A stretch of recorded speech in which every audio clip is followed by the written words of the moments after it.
Please give a warm welcome to Regg Jones III. Thanks, Peter.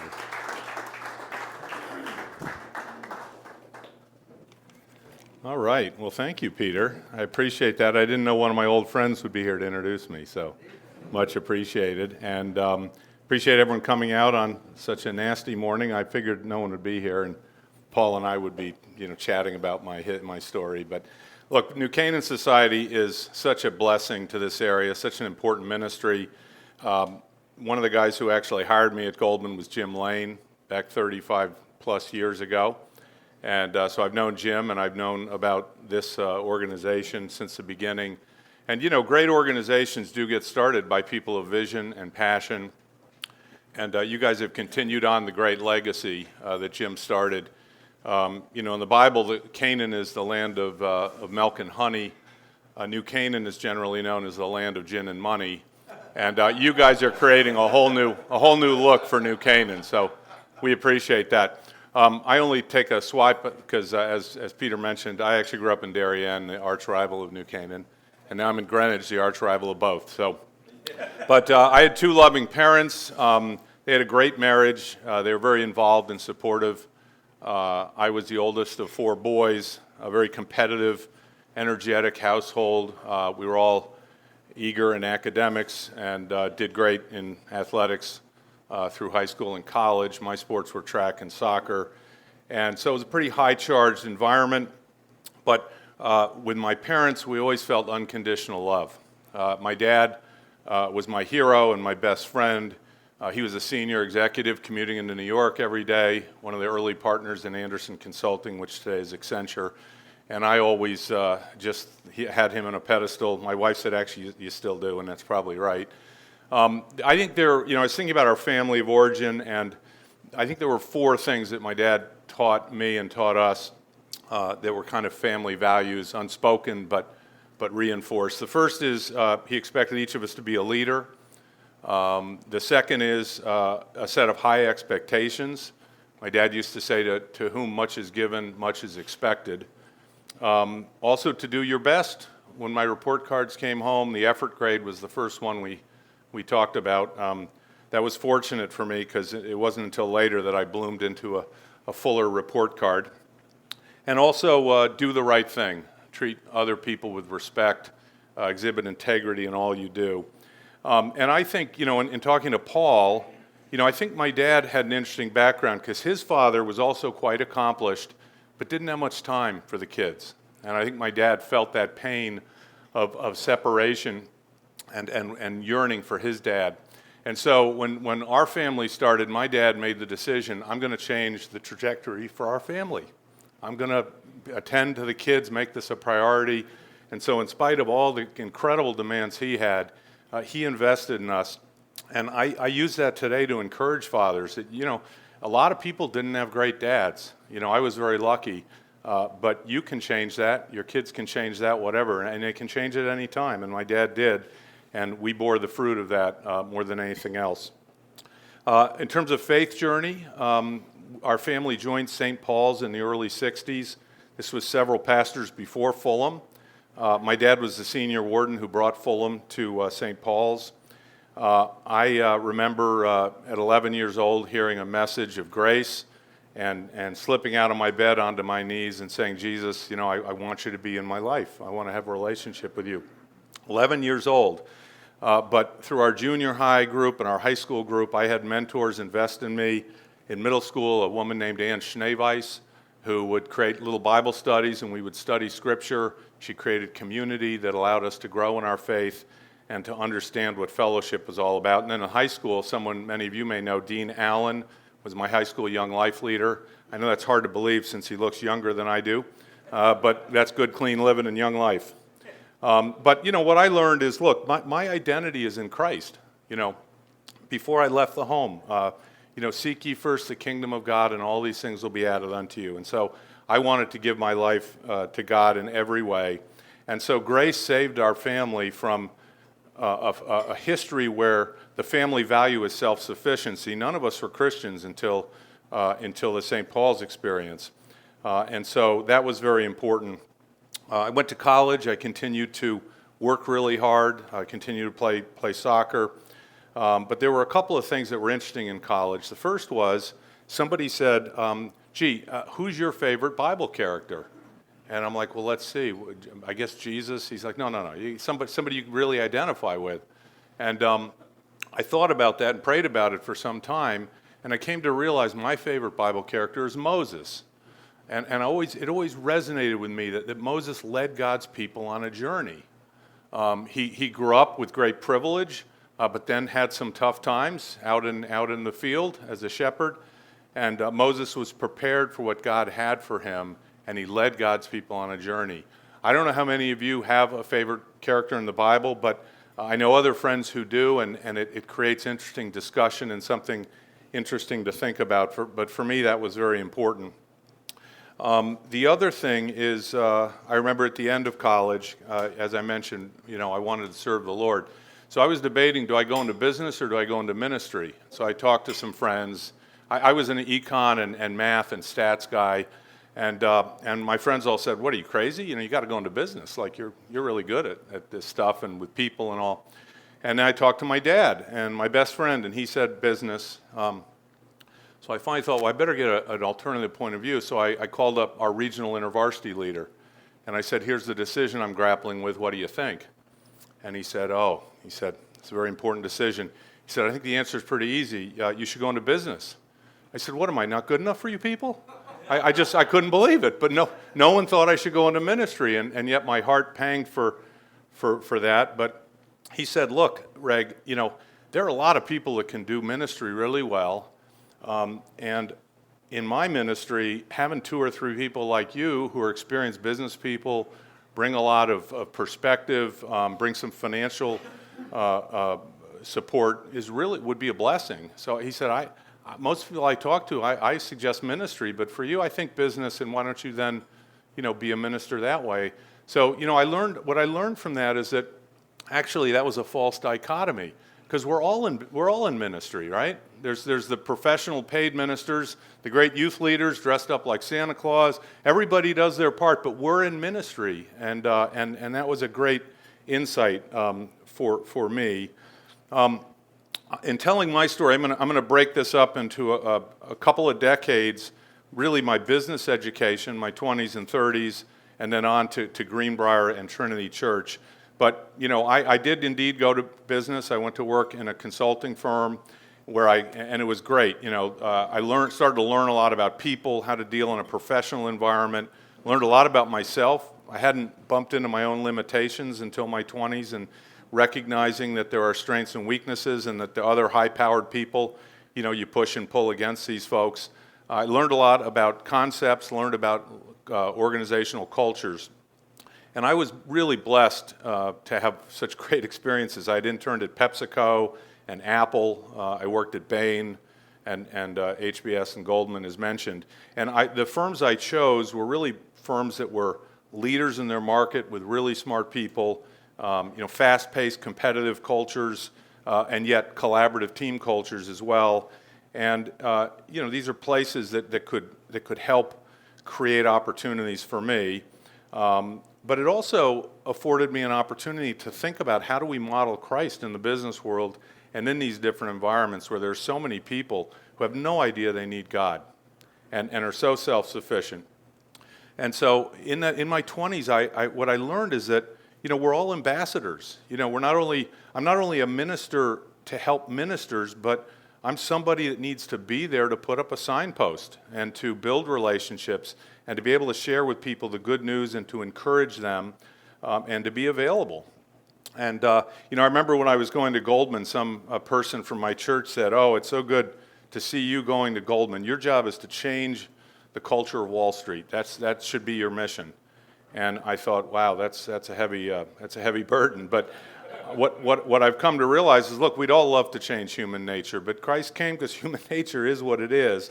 And so, what we need to do is to be there to build the kingdom, to see where God leads us. And there are all these little things that happened. I remember coming home one night from work. I'd been working 100 hours a week, and I said to my wife, I must be wasting myself. I don't even know why I'm here. I feel like I don't make a difference. And she said, oh, okay, well, here, there's a letter in the mail for you. Maybe this, I opened this letter, and it was somebody writing to me. He said, you're not going to believe it. I was with a group of lawyers. We were having lunch, bitching about what jerks investment bankers are. He said, and then one of the guys at the table said, by the way, I met one that's different. And he mentioned me. And this guy said, well, I know Regg Jones. And he said, yeah, I just don't know what it is, but he treats us like equals, like real people. And the guy said, well, he goes to church with me. Here's why he's different. I mean, what a 1-2 punch, right? So that made me feel a lot better. Occasionally I'd have conversations on airplanes with people. I remember talking to one friend who's also a Christian in the field, and I said, I wonder, as I'm growing in my career, I'm not very vocal. I wonder if I should be speaking more, what I should do. He said, Regg, everybody knows you're a Christian. Just keep doing what you're doing, because examples speak louder than words. And of course, we know that from St. Francis of Assisi, right? Preach the gospel at all times, using words only when necessary. So, little I call these kisses from heaven, where people come and just affirm you and all that sort of thing, and in your mission, because there's a lot of sacrifices and a lot of empty spaces in between. But one guy did share an insight with me. He said, when you're at a Goldman Sachs, there's only 2 times where people are going to be able to hear you. One is if they have a personal or professional crisis, and the other is if they reach the target that they're shooting for and realize it's still empty. Other than that, people aren't going to listen, so you got to pick your spots. And so I realized that, as an ambassador, part of my job is to plant seeds and to give people an inkling. But I may be one of many people that they're going to touch. It's not my job to do the Billy Graham thing, thank God, because I wouldn't be able to do it. But my gift is planting those seeds. Backing up a bit, I met my wife at a wedding. We were in our early 20s. We married later in our 20s. We've raised 4 kids. And our early life was pretty tough. Marital bliss is great, but I was working long hours, long commutes, and balancing the family and professional life, and I'm sure many of you have experienced this as well, is exceedingly difficult. And I felt that was a pretty steep price in terms of missed joys, in terms of the impact on my ability to stay in shape, and the stresses and all that. I was very fortunate that my wife was so dedicated and such an able partner to hold the family together during those very tough years. But finally, in my 30s, I decided, I don't want to do this forever. And I started to think about transitioning out of Goldman Sachs. And my years at Goldman were fabulous. It's a great firm, a rewarding time there. I learned a lot. I thrived on the pace and the impact. But let me go through my friction points, because I think there were 3 that really were hard for me. One was just personally, I like doing a lot of different things, and this thing was sucking the energy out of me. So I had real time poverty and emotional draining. And I also had little reminders. My daughter one day said, Daddy, I have a poem for you. She gives it to me on Sunday. The poem's titled, My Dad is Busy, B-I-Z-E. My dad is busy, my dad is busy. My dad's really fun, but my dad is busy. That was a tough commute Monday morning, right? So the personal pressures. Secondly was a spiritual yearning in my heart. Parts of me just felt like I was crowded out, and I reflected on, how God made me, and what are the implications of only using some of your gifts? Does that suggest you're in the wrong place? I felt like a 2-engine airplane flying on 1 engine. And I thought, that's got to be telling me something. And then just professionally, I was running a business at Goldman, but, it's one unit within investment banking, and, I'm more of a business builder than a politician, and so I was thriving with my clients and my business, but the internal battles were wearing on me. And I always wanted to run my own business. And so, I started thinking about that actually 5 years before I left. Sometimes you can reach a decision, but you have to wait for the right timing. When you're working 100 hours a week, pretty tough to look for a new job. So, I prayed a lot, I prepared. But one of the things I noticed is that as a head of a business group at Goldman, I met with very successful people in private equity, and I always liked mid-sized, smaller companies. And they would meet with me to talk about companies they were looking at in my space. I ran a group that was responsible for banking the transportation and logistics business worldwide. And I was stunned by two things. One is these guys are really smart, but number two, they don't understand anything about my space, nobody in private equity. And so that gave me an idea, and an idea in terms of what I might do. And so I ended up leaving Goldman at 39 to start my own private equity firm built on the expertise that I had developed, figuring that we could create a focused boutique that was distinguished from other firms. And so, as I was getting into my 40s, we got involved with two startups. One was Greenbrier, and then the other was Trinity Church, which was revving up. And, as it relates to Greenbrier, it wasn't an easy decision, right? I mean, who goes out and just raises a private equity fund? And, most people think, well, bankers, they're great salesmen, but they don't know anything about substance or, investing or anything like that. And so, I said to Sarah, look, if this doesn't work, we can't afford to live here. Like, we're going to have to move out of Connecticut, because I'm not going back. I'm leaving in a good place, but I'm not going backwards. And she said, I'm okay with that. I'm all in. God's got us here. And so, I figured, look, this vision I had was either God's plan for me, and I needed to be obedient, or it was God's bait to get me out of Goldman so I could find a more balanced place to use all of my gifts. So, at the end of the day, I counted the risks, and they were substantial, but I took comfort in the Lord's providence. And, I had a vision based on what I thought was a sound strategy and the right resources to work.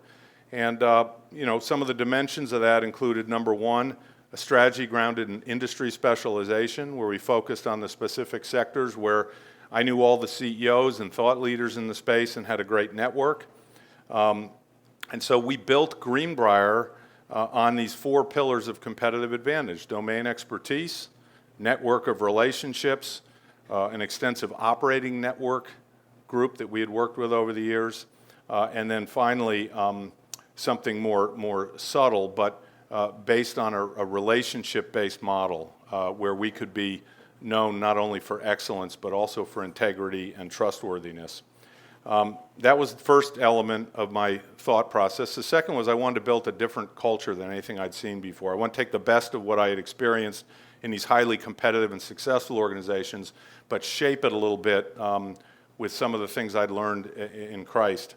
And so, I wanted to craft a winning culture of teamwork. That required hiring the right people who could work in a collaborative way but are still sharp people. Create the right processes to ensure good outcomes and to reinforce the culture, and to compensate people. And I set up a compensation system, which is unusual, but we pay everybody the same at the same level. So we don't make individual distinctions. We're accountable to each other. But what that does is it takes away the incentive for people to showboat or to hide things or to try to advance their own deal at the expense of others.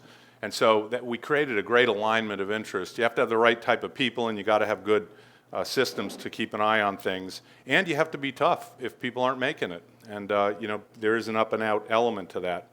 But at the end of the day, this ended up being a great innovation in private equity, very successful. Our track record is in the top quartile over the last 20 years. And I really drew the lessons of innovation when you think about how to innovate or how to be an entrepreneur. Of doing something that I learned in an adjacent field. It's not like you sit in a basement and come up with an idea for fusion or something. You build on your own experience and find a way to make it better or to change it. And then, same thing with culture, taking the best of the past, excellence, teamwork, all that, but also, injecting the spirit that I wanted to the imprint to be. And, at Bain and Goldman, great teamwork, empowered the individual, but the Christian precepts of servant leadership, of showing dignity and respect to everybody, that we're all in a body of Christ, we have complementary skills to bring, mutual accountability, a relationship orientation, creating win-wins for people. I mean, at the end of the day, love works. That's not just a biblical concept, that works in the marketplace. And so, we tried to motivate people on those, and I think there were a set of specific values behind that. One is we created a high-performance organization anchored by high standards and a clear focus, very honest feedback. I would sit down with everybody every year, give them a performance review. If they weren't meeting what they needed to do, I would tell them what they needed to do. I'd give them a chance over a year or two, whatever. But if they weren't going to make the next level, better for them to be someplace else, whether they're Christians or not, where God can use their skills to more effect. So it's a tough love kind of environment because we're in a tough competitive business, and our investors would treat us the same way. Number two is valuing people, because that's our most important asset. So we put that above everything. And not just our staff, but also our relationships within the industries, with our management teams, with our limited partners and investors. We've walked away from transactions we knew would make money, but we didn't like the principles or didn't feel they would behave in a way that fit with our brand, or they would be overly self-interested if things went wrong. We wanted people that would work with us and stick with us. The world teaches us to use people to gain things, and what we learn as Christians is no. Our job is to use things to elevate people, and so that's what we tried to do, is value our people. That also requires good modeling, exhibiting integrity and trustworthiness and stewardship. And so, when you invest in people, you elicit, really good loyalty. I should say one other thing is, vision leads to purpose. You think about New Canaan Society, you think about Jim's vision, you think about the purpose that you have today. One of our vision points that excite people is it's not just about money. We're pioneers. We're doing something new. We're doing something different. We're upstarts. People may not understand what we do. So, we can do something that's really special and inspire people with that. So I think we try to infuse purpose beyond just making a living or being with nice people. Couple of examples. When we have an investment committee, we meet every Monday to sit around the table. When we're talking about investments, when it comes time to give points of view, we always start with the most junior people. We want the 24-year-old, the 26-year-old, the 28-year-old to voice their opinion. We don't want them gauging their opinion off of what Regg thinks or one of the other partners. So, it's just a small example of kind of the processes to reinforce that you're important to us, and this is an opportunity for you to speak, and, take advantage of that. I remember a partner of ours in one deal, he was being called by investors as a reference, and he said, it's a good call. They asked me what's so special about Greenbrier, and I'm thinking, did you tell them about our expertise or, our network or, just how incredibly smart we are? I said, what did you tell them? He said, I told them that you listen. I thought, wow, at first I was kind of disappointed. I mean, that sounds pretty basic. But he had a lot of experience in private equity. I think it turned out to be a good thing. Look, our limited investors have stuck with us through thick and thin. The reason they stick with us is in part because they trust us. So, relationships first are important. We also orchestrate very good process. I call it truth-seeking, which is when we're in that investment process where we have rigorous analysis that we share with the firm. We're very transparent. We have that open debate, as I mentioned. We collectively own decisions. Everyone gets paid the same. If Paul has a deal and I have a deal, I have no incentive to promote my deal if Paul's is a better deal. I'd be better off just helping Paul get his deal done. And so we have a real sense of understanding that we all own the decisions. There's no Regg deal or Paul deal. Every deal is a Greenbrier deal. So we've created a real focus on the brand and on how we work together. And we make some mistakes. I like to call us a learning organization. After every deal or every process, we'll do a post-mortem memo and talk about what we did right, what we did wrong. Even the big winners, we inevitably have done things wrong, and we can learn from everything. And as I always say, we're going to make mistakes. I just don't want to make the same one twice. So, I think we get better over time. Lastly, I would say, as partners and leaders, our group of partners try to model humility. We encourage dissent. When one of the junior people in the firm around the table challenges a partner, sometimes it can get pretty exciting. Usually the junior person's wrong, not always, But whether they're wrong or right, I go to their office after the meeting and say, thank you for making our firm a better place. Because I want them to know that their effort and their initiative is what's important. If they're wrong, we'll figure that out. But having the guts to stand up and challenge partners is really important. And the mutual accountability we have in our partnership. Every year I go to my non-founding partners, or every fund, and say, what do you guys want to pay me this year? What for the next fund? What does that look like? So I don't sit there and tell people things. We kind of negotiate out through a sense of shared vision. Anyway, so it wasn't all smooth, by the way. Just backing up, you think, well, how did it actually go? I mean, it seems like you went from nothing to something pretty special.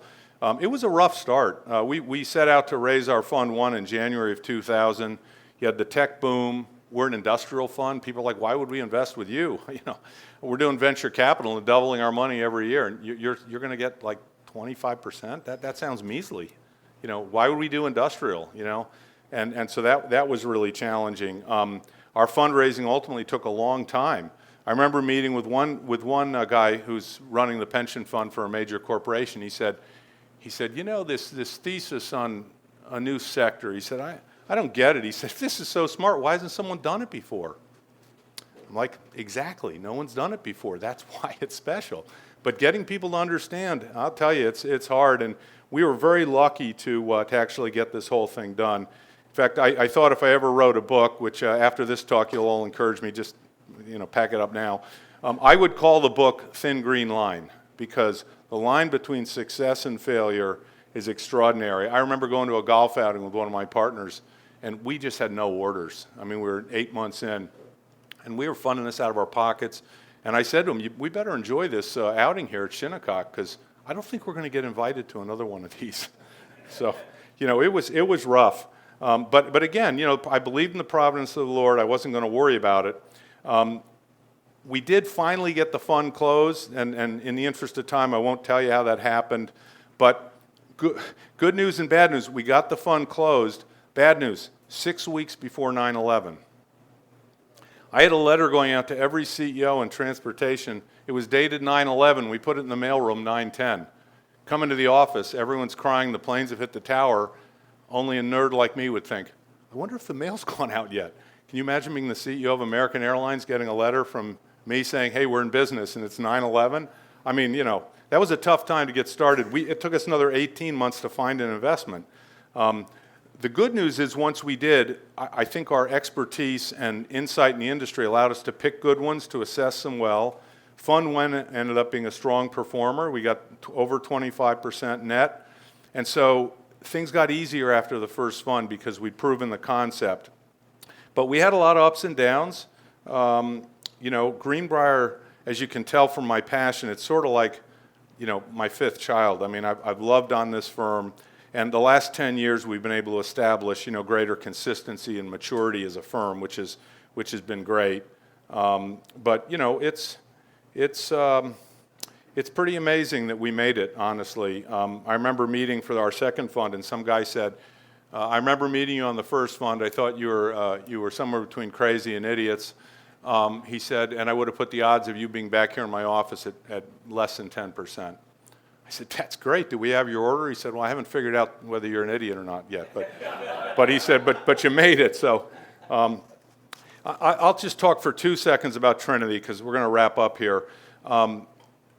Trinity was another startup that we had the joy of being a part of. In this case, I had nothing to do with the vision. I was our founding pastor and a few people around him who were very good friends of mine. But it was a vision that really resonated for us and our family.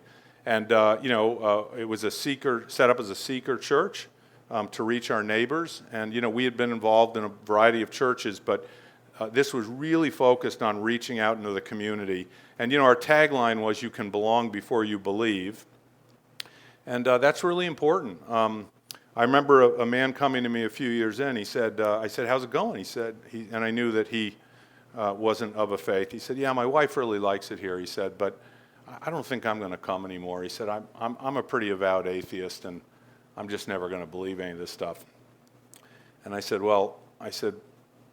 I'm sorry to hear that. You feel that way. I said, but I'd urge you to stay. I said every self-respecting church needs an avowed atheist in its pews.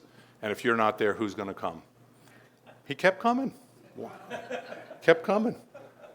As I reflect back on Trinity, if you did a DNA test on Trinity, you'd get 3 streams. Stanwich Church, where it was birthed out of directly. Young Life, most of the leaders and the founding pastor were Young Life people. And thirdly, St. Paul's. There were a ton of people from St. Paul's at that church. So it's been a great experience there. We'll talk about that another day. But I always loved it. People would say, "So how's the startup going?" And I'd be like, "Well, which one?" And it was such a great ride. But because of going to Greenbrier, I had time to invest in a church, to coach my kids in soccer, and to be part of an active part of my family. And I didn't miss those most important years. So that's my story. I learned we're all missionaries. I learned that I'm an ambassador and I better behave as such and try to inspire people as best I can. And that in the body of Christ, we each have specific gifts. And my gifts are very distinctive. Probably not very versatile in many ways, but really distinctive. And each person in this room is playing a part because it's a complex body that we have. We all do our part. Thanks very much.